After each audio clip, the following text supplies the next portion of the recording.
Welcome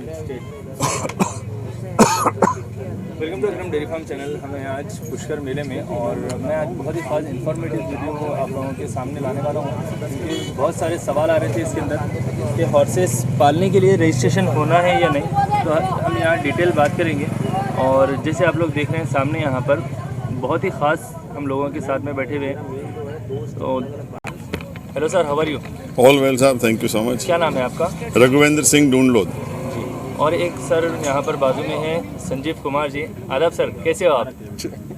thank you, आपका बहुत सारा सपोर्ट है लोगों के लिए, जो शौक़ बढ़ा है आप लोगों का, स्पेशली हॉर्सेस के लिए। तो बहुत ज़्यादा धन्यवाद लोगों की तरफ से और हमारी तरफ से। सर जी, आपसे कुछ ज़रूरी ये सवाल थे कि हॉर्सेस पालने के लिए घर में, जैसे कोई अगर एक दो हॉर्सेस भी पाल रहे हैं या अगर छोटा मोटा अगर कोई स्टड फार्म रख रहे हैं, तो उनके लिए रजिस्ट्रेशन करवाना ज़रूरी है? देखिए, इसके कई कारण हैं। ऐसा तो कोई कानून नहीं है कि भाई मैंडेटरी है या कानूनी आपको कराना ही पड़ेगा, ऐसी कोई बात नहीं है। पर हम लोगों को यही राय देते हैं कि अगर आप ब्रीडिंग लाइन में हैं, अगर आप ब्रीडिंग के लिए घोड़े रख रहे हैं और अपने खुद की आप अच्छे ब्रीडिंग करके लाइन बनाना चाह रहे हैं, तो आपके स्टड फार्म का रजिस्ट्रेशन आपको कर लेना चाहिए, ताकि उससे आपका नाम रजिस्टर्ड हो जाता है। और जो अभी हमारी सरकार से बात हुई है, उसमें हमने ये प्रपोज़ल दिया है, वो करीब करीब एक्सेप्ट हो गया है एक फॉर्म के ऊपर, कि आप जो भी रजिस्ट्रेशन करेंगे वो सरकारी ऑफिसों को हम भेजेंगे, सेंट्रल गवर्नमेंट को भेजेंगे और स्टेट गवर्नमेंट को भेजेंगे। तो उनके पास भी एक रिकॉर्ड बनता जाएगा सेंट्रल लेवल पे और स्टेट लेवल पे कि कितने स्टड फार्म्स इंडिया में किस स्टेट में रजिस्टर्ड हो गए, टोटल इंडिया में कितने हैं। तो इससे एक फैसिलिटी गवर्नमेंट को मिलेगी। और साथ ही जितनी भी गवर्नमेंट पॉलिसीज़ कोई बनती हैं, जब भी बनेंगी, जब भी आगे बनती जाएंगी, तो हमारी राय गवर्नमेंट को ये है कि फर्स्ट प्रेफरेंस उन स्टड फार्म्स को देना चाहिए जो रजिस्टर्ड हैं और जो अच्छा काम कर रहे हैं। तो उसका एक तो ये फ़ायदा होगा। दूसरा ये है कि जो डीएनए की बात है, जो ब्रीडिंग लाइन के घोड़े हैं उनको अपना डीएनए करा लेना चाहिए घोड़ों का। क्योंकि जैसे कि लोग देखते आए हैं कि बहुत सा झूठ भी चल रहा है, ये लाइन उसका बच्चा है, ये इसका बच्चा है, इस तरीके से नाम से बिक रहे हैं। तो वो जो गलत धारणा चल रही है वो बंद हो जाएगी और डीएनए से ये मालूम पड़ जाएगा कि इसका सायर कौन है, डैम कौन है। आपको सॉरी डिस्टर्ब कर रहा हूँ बीच में, कि डीएनए को लेकर बहुत सारा कंफ्यूजन चल रहा है लोगों के अंदर। जैसे ब्लड लाइन बतला रहे हैं, आप बहुत अच्छी बात करें इसके अंदर कि लाइन का तो है बता दे रहे हैं, लेकिन कोई पेपर्स शो नहीं कर रहे, और कोई कर रहे भी अगर तो जो बॉन्ड पेपर आता, जो नोटरी वगैरह था, उस पर लिखा पड़े करके वो बतला दे रहे हैं। नहीं, ऐसा कैसे, और डीएनए कराने से क्या फायदे? नहीं, ऐसा कोई नहीं है। डीएनए के लिए बाकायदा डीएनए का पासपोर्ट बनता है और उसमें घोड़े का सारा आइडेंटिफिकेशन आएगा, माइक्रोचिप का नंबर आएगा, ओनर का नाम आएगा और साथ में घोड़े की फ़ोटोग्राफ्स भी लगेगी। इस प्रकार से इस प्रकार का पासपोर्ट है वो। और इस प्रकार के अंदर उसमें सारी एंट्रियां होगी। अभी बना हुआ पासपोर्ट मेरे पास यहाँ नहीं है, पर इसमें सारी एंट्री होगी घोड़े की। इसमें उसके आइडेंटिफिकेशन इस प्रकार का बनेगा, आइडेंटिफिकेशन भी आप इसमें मार्क करेंगे? इसमें मार्क करेंगे और उसी प्रकार से यहाँ उसकी 4 फोटोग्राफ आएंगी और माइक्रोचिप नंबर वगैरह आएंगे।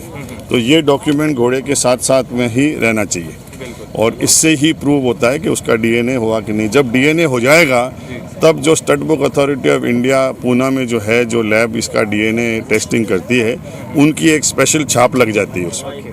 उससे कंफर्म होता है कि हाँ, इस घोड़े का डीएनए हो चुका और वहाँ रजिस्टर हो चुका।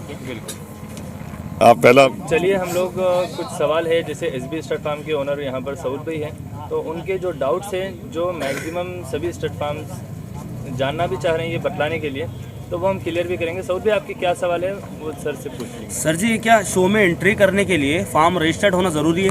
नहीं, ऐसा कोई कानून नहीं है। कोई भी शो में एंट्री करने के लिए आपको स्टड फार्म रजिस्ट्रेशन करने की कोई ज़रूरत नहीं है। अब अगर कोई लोग जो ऑर्गेनाइज कर रहे हैं उन्होंने कोई अगर कोई चीज़ अपने अलग वहाँ पर कुछ करी हो तो मैं नहीं कह सकता, पर जो इंडिजिनस हॉर्स सोसाइटी और जो भी अश्व पृथ्वी के शान का जो यहाँ रिंग हो रहा है, उसके लिए कोई कंपलसरी नहीं है कि आपका स्टड फार्म रजिस्टर्ड होना चाहिए शो में उतरने के लिए। तो अभी उसका सर क्या प्रोसेस है शो में लाने के लिए? अगर मैं मेरा घोड़ा एंटर करने वाला हूँ तो उसका कुछ प्रोसेस? उसका प्रोसेस ये है, ये मैडम यहाँ बैठी हैं, इनके पास एंट्री फॉर्म है और उस एंट्री फॉर्म में आप घोड़े का नाम, उसकी उम्र और कलर ये आप एंटर कर दें। नीचे किसका घोड़ा है उसका एड्रेस दे दें और कुछ शर्तें जो हैं जो घोषणा पत्र बनाया है जिसमें ये कहा गया है कि भाई आप जो रिंग के कानून है उसको आप फॉलो करेंगे, और उसमें ये लिख दिया कि इसमें जो भी जानकारी आपने दी है वो सही है और आपका घोड़ा पिछले 7 दिनों में किसी भी कोई खास बीमारी से बीमार नहीं था, और आयोजन समिति के जो भी नियम हैं उनको आप पालन करेंगे। तो ये आप भर के दे दें। इसकी कोई एंट्री फ़ी नहीं है, कुछ नहीं है। इसका शो नंबर देंगे हम बाद में, जिससे कि जब रिंग में घोड़ा उतरेगा तो जजेस को भी पता नहीं होगा कि ये घोड़ा किसका है। सर जी, इससे सिर्फ नंबर रिलेटेड से। एक सवाल था कि जैसे अभी पुष्कर में ये जो ऑर्गेनाइज किया गया शो, तो यानी मेरी नज़र में शायद पहली बार मैं ऐसा देख रहा हूँ कि जजेस कौन है और कौन से वो डिक्लेरेशन में आने वाले ये किसी को पता नहीं है। जी। तो अभी जो जजमेंट होगा बाय डिफ़ॉल्ट ये बहुत अच्छा होगा, यानी कोई सेटिंग वगैरह का चांस ही नहीं। यही हमारी सारी जो उम्मीद है और जो कोशिश की गई है वो यही किया गया है कि इस सिस्टम को चेंज किया जाए। बिल्कुल। हम कुछ सालों से ऐसा देखते हैं कि जहाँ शो ऑर्गेनाइज हो रहे हैं वहाँ के जो लोग हैं वो ये कोशिश करते हैं कि वो अपनी एक ब्रांडिंग और मार्केटिंग करते हैं।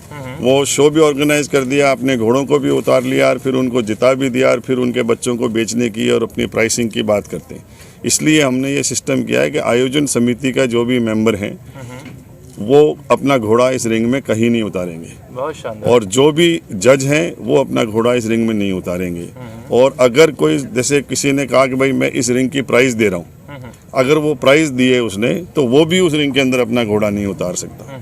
इस तरीके की कोशिश करिए और नंबर से ये स्पष्ट रहेगा कि घोड़ा जो है उसका ये नंबर है। अब उसका मालिक कौन है ये किसी को पता नहीं। जजेस का एक पैनल तैयार किया गया है पूछ के लोगों से कि भाई आप इंटरेस्टेड हो, और उनको भी अभी तक ये नहीं मालूम है कि उन 15 आदमियों में से कौन सा आदमी किस रिंग में उतरेगा, ये उसको नहीं मालूम है। ये लास्ट मिनट में उसको पता पड़ेगा। और साथ में ये भी कोशिश कर रहे हैं, हम देख रहे हैं कि ये ज़रूरी नहीं है कि अगर 5 आदमी को घोषित कर दिया तो सारे ही कॉम्पिटिशन वो 5 आदमी करें। वो एक रिंग में उतर गए तो दूसरे रिंग में जज चेंज हो सकते हैं, ताकि कोई गड़बड़ नहीं हो। इस बार का सर, मतलब इस बार का सर जी जो विनर रहने वाले तो सब मतलब चौंका देने वाले रहेंगे। देखिए अब तो घोड़े की और किस्मत है। लास्ट टाइम में सर प्रेडिक्ट कर लेते थे लोग कि इस फार्म का घोड़ा विनर होगा, लेकिन इस बार तो सर ऐसा होने वाला है कि बस चौंका देने वाला रहेगा। कुछ कोई भी है रहने वाले वही सामने आने बस वाले। बस वही बात है। वही। सर भी और कुछ सवाल है? हाँ, मेरा सर दूसरा सवाल था कि फार्म रजिस्टर्ड करने का क्या प्रोसेस है सर? फार्म रजिस्ट्रेशन का ऐसा है कि कुछ लोग फार्म रजिस्ट्रेशन कर रहे थे, 21,000 रुपये उसकी फ़ीस थी, परंतु लोगों को और ख़ास तौर से किसानों को ये लगा कि अभी तक इतने सालों से जो फार्म हमारे रजिस्टर्ड हुए इसकी हमें कोई फ़ायदा नहीं मिला, कोई भी चीज़ नहीं मिली। तो हम लोगों ने, सोसाइटी ने सरकार से बात करी, सेंट्रल गवर्नमेंट से भी और स्टेट गवर्नमेंट से भी, और उनका जो प्रोसीजर है सेंट्रल गवर्नमेंट का थॉरोब्रेड स्टड फार्म को रजिस्टर करने का, उसी फॉर्मेट को हमने लिया। उसमें थोड़ा सा बदलाव कर दिया, ज़मीन का एरिया और जो मारवाड़ी, काठियावाड़ी, सिंधी घोड़ों का कॉलम है वो डाल दिया, थॉरोब्रेड वगैरह हटा दिया, और उसी फॉर्म को लेकर के हम रजिस्ट्रेशन कर रहे हैं। और उसके रजिस्ट्रेशन की फ़ीस जो है वो सरकार ने तो हमें ये कहा है कि हम 99% यही कोशिश है कि हम कोई फ़ीस नहीं लें, परंतु हमारे पास अभी इंफ्रास्ट्रक्चर नहीं है कि हम लोगों तक पहुँचें। तो हमारी सोसाइटी ने जिम्मे लिया है कि हम 2100 रुपये सिर्फ लेंगे उस फॉर्म को भरने के लिए, रजिस्ट्रेशन करने के लिए, उसका डाटा बनाने के लिए और सेंट्रल और स्टेट गवर्नमेंट को हैंडओवर करने के लिए।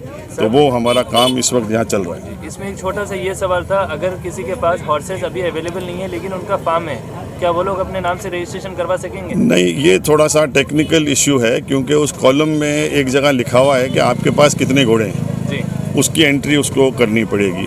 और ख़ास तौर पे ये बात है कि उसका जो वेरिफिकेशन है वो उसका एक सिस्टम वेरिफिकेशन का ये बना है कि या तो कोई वेटनरी जो रजिस्टर्ड वेटनरी हो सेंट्रल गवर्नमेंट का या स्टेट गवर्नमेंट का, या वहाँ का एसडीओ, बीडीओ या पंचायत, आपके उस एरिया का जो अधिकारी है वो वेरीफाई कर देगा उसको कि हाँ इनके पास ज़मीन है, इनके पास 5 हैं 10 घोड़े खड़े हैं। तब जस्ट अब मैं यहाँ पे एंट्री करा के जा रहा हूँ तो ऐसा नहीं है कि मेरा फॉर्म रजिस्टर्ड हो जाए, वहाँ पे आपका एक आएगा जो चेक करेगा।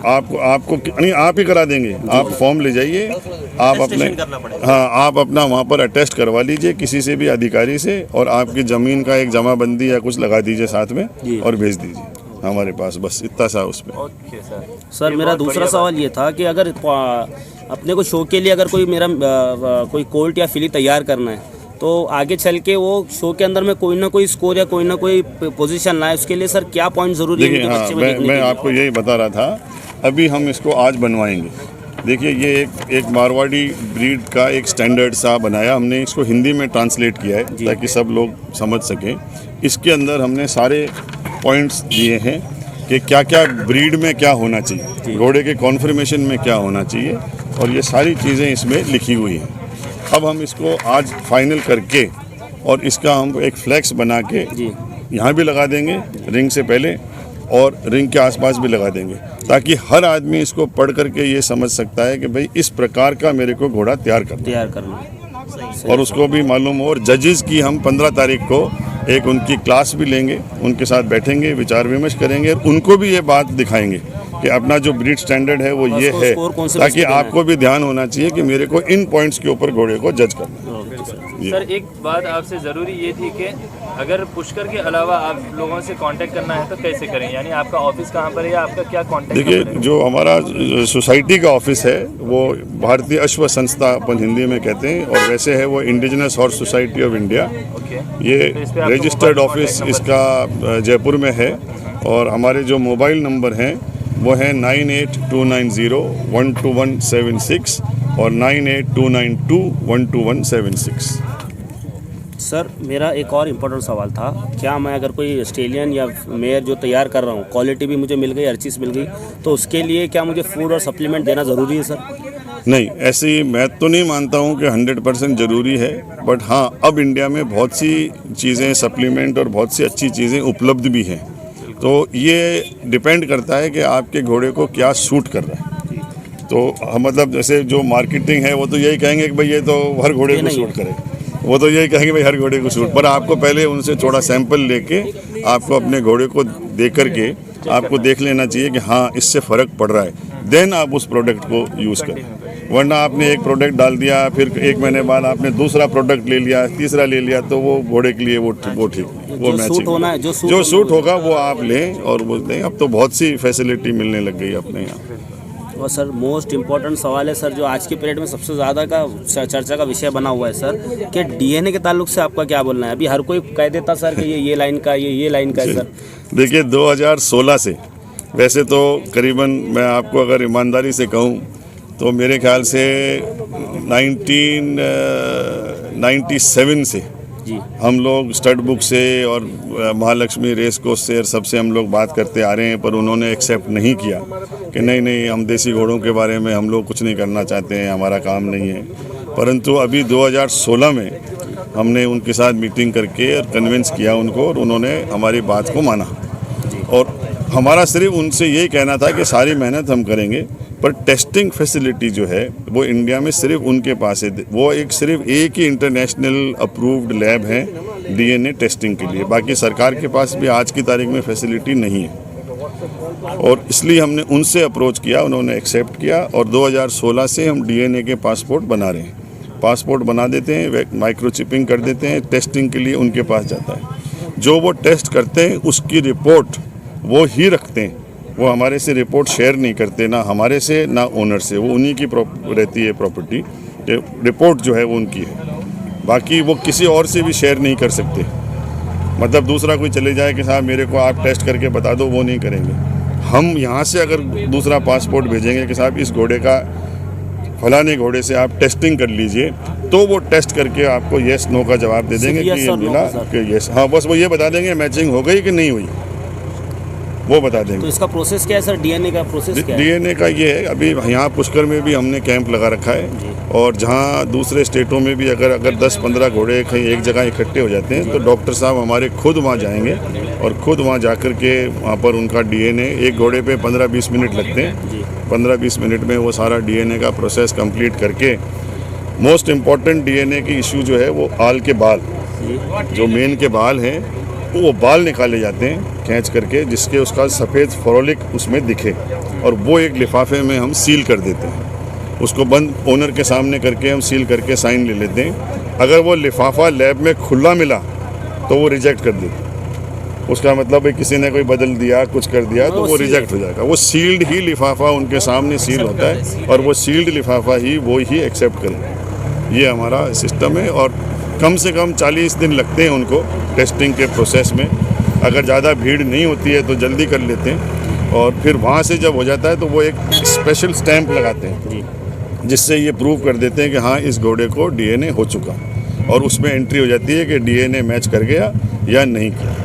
स्पेसिफाई नहीं करते कि भाई ये इसका बच्चा है या फिर इसका नहीं, वो तो नहीं कर सकते ना जब तक आप नहीं बताएं। अब इतने सारे घोड़े, जैसे आज 700 घोड़े वहाँ रजिस्टर्ड हैं, अब किस किस से मैच करें? मतलब अगर सर अगर मैं कोई लोकल अगर हॉर्स लेके आ रहा हूँ जो बता रहा है कि मेरा XYZ का मेरा ये बच्चा है, हाँ। और मैं अगर बोलूँ सर कि मेरा डीएनए इसका कराओ और क्या ये उसका बच्चा है, हाँ, तो सर ये पहले उस घोड़े का डीएनए करना पड़ेगा जिसका है हाँ। ऑलरेडी उसका पहले किया हुआ होना। हाँ, उसका करा हुआ होना चाहिए ना उनके पास में, तभी तो वो टेस्ट कर मैच कर पाएंगे। सर अभी अगर ऑल इंडिया लेवल पे अगर अपन बात करें सर, तो बड़े बड़े घोड़े जो अभी नामचीन है आज की डेट के अंदर में, तो कितनों का डीएनए हो चुका सर? ये पोस्टर आप जरूर ले लीजिएगा आपके इसके अंदर।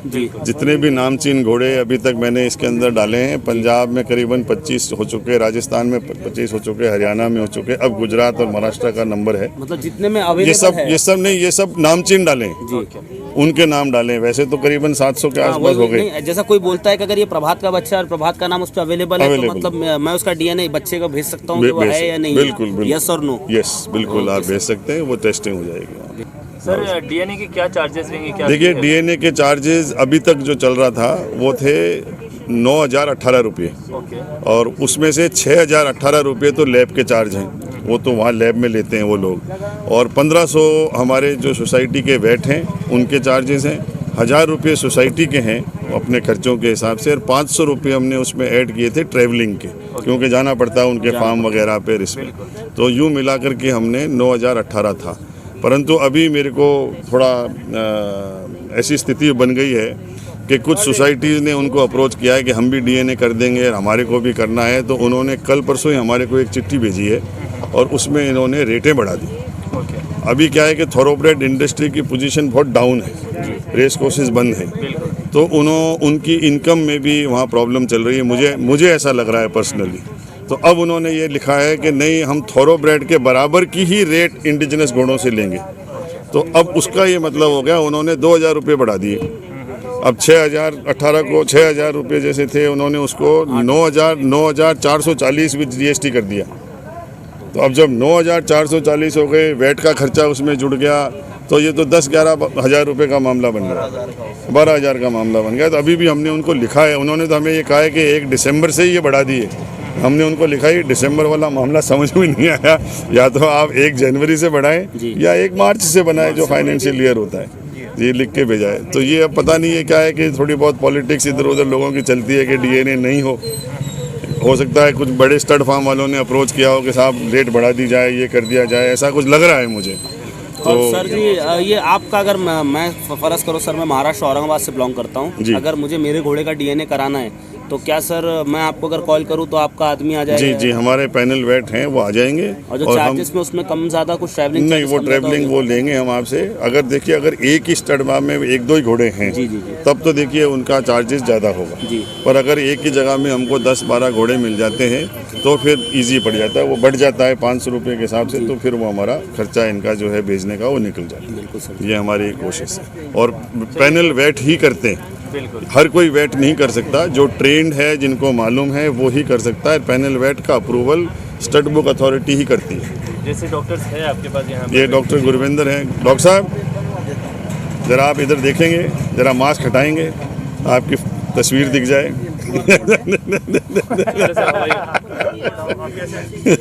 सर जी अल्हम्दुलिल्लाह, अभी का वीडियो देख के सर मैंने अभी मेरा औरंगाबाद का मेरा पहला स्टड फार्म मेरा रजिस्टर्ड कर रहा हूँ। आसपास तो किए हुए, लेकिन औरंगाबाद का मेरा पहला रजिस्टर्ड फार्म रजिस्टर्ड कर रहा हूँ सर जी। अभी की वीडियो देखा था जिससे मैं नॉलेज लिया हूँ, और मेरा बहुत बड़ा सौभाग्य है, या बोल सकते हो उसको, जो मुझे आप लाइव दिख गए इस चक्कर में आके sir ji. Thank you so much sir. Thank you sir.